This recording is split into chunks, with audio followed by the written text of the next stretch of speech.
Welcome to McPlum, simple solutions served daily.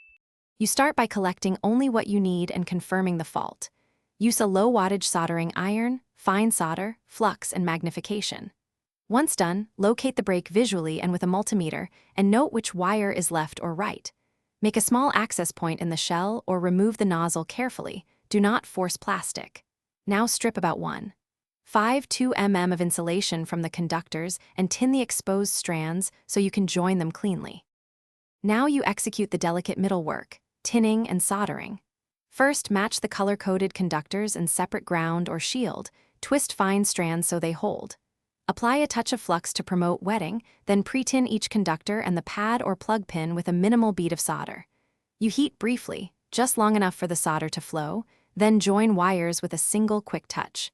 Make sure joints are shiny and not dull, and immediately cool, checking continuity and channel polarity before proceeding. Finish by insulating and protecting the repair so it lasts.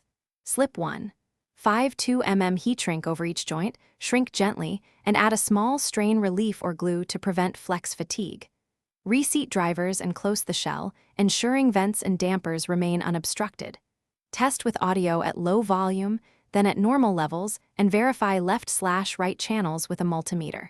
If you still hear problems, recheck for cold joints or swapped wires. A repeat solder touch or new. Thanks for watching. Stay juicy and subscribe.